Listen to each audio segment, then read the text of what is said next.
At only 12 years old, Lila Carter had already endured more pain than most people face in a lifetime. She grew up on the cracked sidewalks of Fifth Ward, Houston, beside her mother Evelyn, whose mind had slipped into chaos years before. Evelyn sat barefoot by gutters, mumbling to invisible companions, sometimes laughing, sometimes screaming at nothing. To strangers she was the crazy woman, to Lila she was Mommy. They slept beneath broken kiosks and rusted awnings. When it rained, they were drenched. When the Texas sun burned, their skin blistered. Lila had no father, no home, no last name worth mentioning, only a dream that refused to die. She longed to sit in a classroom, to hold a pencil, to be called by name without scorn. Passers-by shouted insults, "Is this a dump ground? Get that mad woman out of here!" and spat near her feet. Lila never cried anymore. Tears had run dry years ago. Each dawn she washed her mother with water from a leaky pipe, whispered, "It's me, Mommy," and led her back to their begging corner. Coins came rarely. Humiliation came daily. Yet at night, under a torn billboard, she whispered her only prayer. "God, please, let me learn one day. Let Mommy smile again." Hope arrived one sweltering afternoon near downtown Houston, where Polk Street met Emancipation Avenue. Lila was crouched beside her mother when the scent of food drifted through the traffic, the sharp sweetness of jollof rice and fried plantain. Behind the steam stood Mrs. Diane Miller, owner of a small food stand.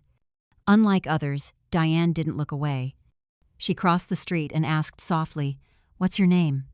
"Es Lila," the child whispered. "Is that your mother?" Diane nodded toward Evelyn, who was crooning to a bottle. "She's sick, isn't she?" Lila nodded again. Diane handed her a plate. "Here, eat." The girl hesitated. People didn't give without taking. "Don't worry," Diane smiled. "I'm not like the others." That day Lila ate her first hot meal in weeks. When Diane returned with soap and water, she asked, "What's your story, child?" Lila told her everything, the madness, the hunger, the dream of school. Diane listened, then said, "Tomorrow, come help at my stand. I'll feed you. Deal?" Lila nodded so hard her head almost wobbled. From then on, she swept floors, washed dishes, served customers, and watched how Diane managed people with calm strength and kindness. One afternoon, she was drawing numbers in the dust with a stick when Diane asked, "Where did you learn that?" "From the school by the highway. I memorize what the teacher says." "You never went to school?" "Only 3 weeks. Then the lady who paid left." A few days later, Diane handed her a small notebook and pencils. 3 weeks after that, she enrolled Lila in a public school. The second-hand uniform hung loose, but Lila felt like a queen. Children mocked her, but when she solved questions faster than anyone, silence filled the room. She was brilliant. Each evening she returned to the stand, working for food and, more importantly, for Diane's approving smile. For the first time, she felt seen. One night, Diane arrived home with a white envelope, eyes shining. "My sister in New York finally processed my papers," she said. Lila beamed. "We're going?" Diane hesitated.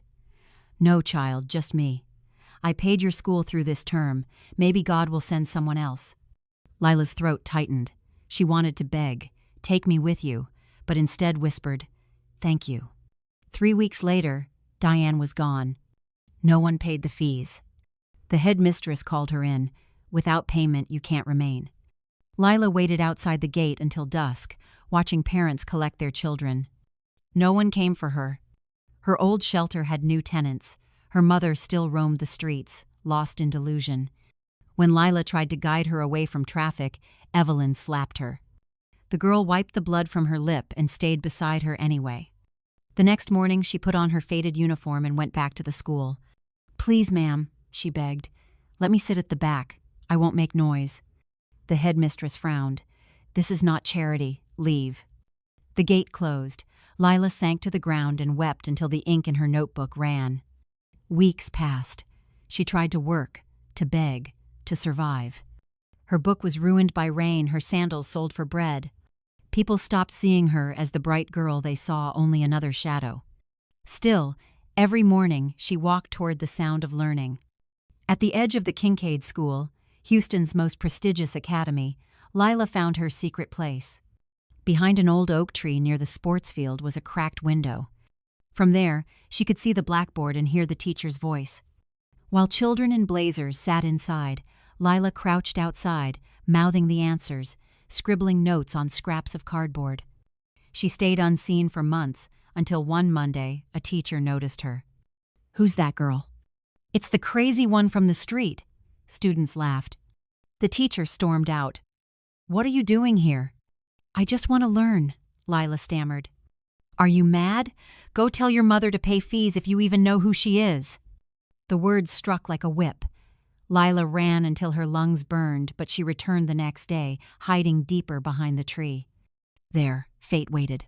That afternoon, Emily Hale, the daughter of billionaire oil tycoon Richard Hale, skipped class and wandered behind the oak. She was everything Lila was not: polished, privileged, and painfully lonely. Students mocked Emily behind her back, whispering that her father's money kept her from failing. She spotted the barefoot girl crouched in the shade. "You're the one they chase away, right?" Lila froze. "I wasn't doing anything wrong." "Why are you listening to classes?" "Because I want to learn." "You don't go to school?" "My mother's sick. We live on the street." Emily hesitated, then confessed. "They laugh at me too. They say I'm dumb." Lila looked up, surprised. "You?" Emily nodded. "I don't understand anything. Everyone's ahead of me, so I eat lunch alone." She opened her math book. "Can you teach me this?" Lila studied the page. "Okay, when you see 1/2 and 1/4, they don't have the same denominator." Minutes later, Emily gasped. "I get it. I finally get it." Lila smiled shyly. "You're not dumb." Emily grinned through tears. "And you're not just smart, you're amazing." That was how their secret friendship began. Every day, they met under the oak tree. Emily came in her crisp Kincaid uniform with a lunchbox. Lila arrived barefoot, carrying torn papers and a pencil stub. They shared food, stories, and laughter that erased the distance between them. "Don't read like a robot," Lila would say, correcting Emily's tone. "Read as if you're talking to your best friend." Emily tried again, and Lila clapped with delight. "No one ever claps for me," Emily whispered. "But you're rich," Lila said. "Don't people celebrate you?" "Only when I dress well or smile for photos, not when I try."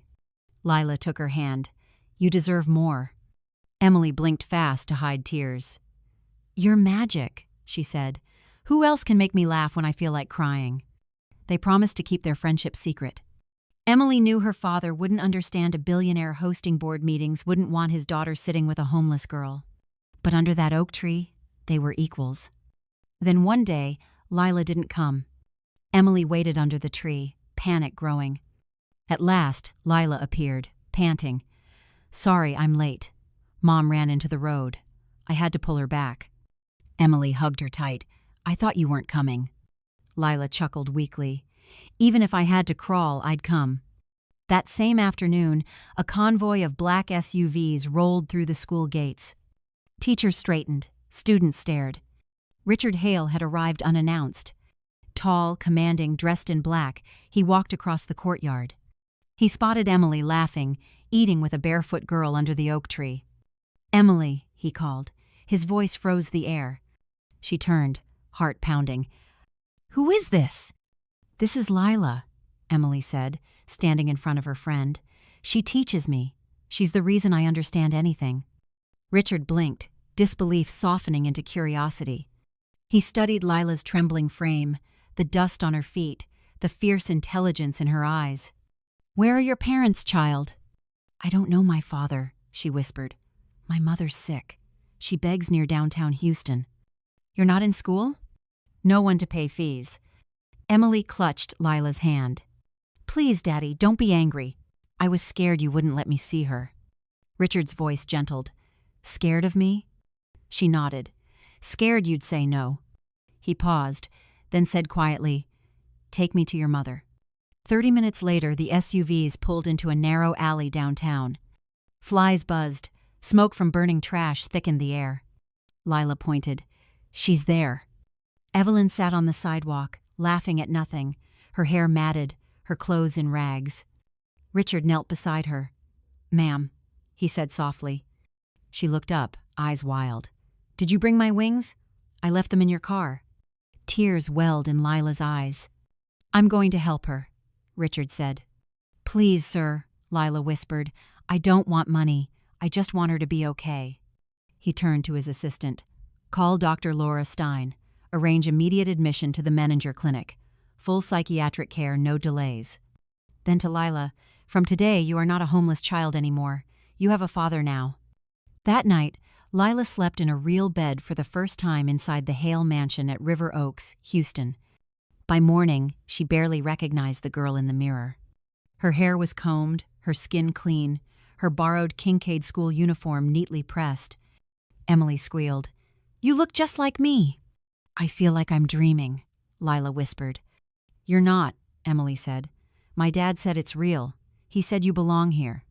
That day they walked through the school gates side by side, two girls in matching uniforms. Students gasped. Teachers exchanged looks. The barefoot girl from the street was now a student at the Kincaid school. Lila's brilliance stunned everyone. She aced every subject, spoke with quiet confidence, and made even her teachers question their limits.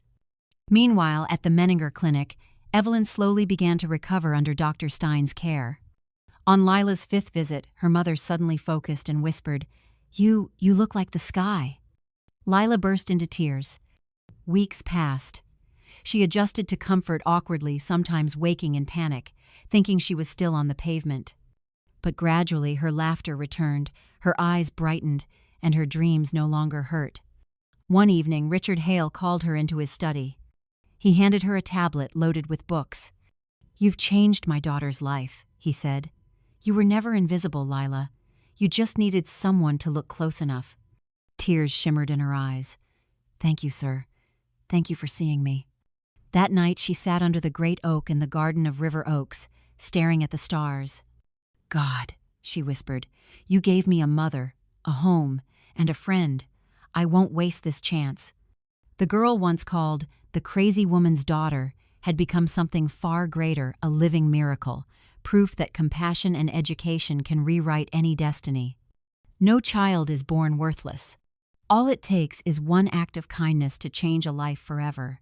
True greatness isn't where you come from, it's what you do when someone finally sees you.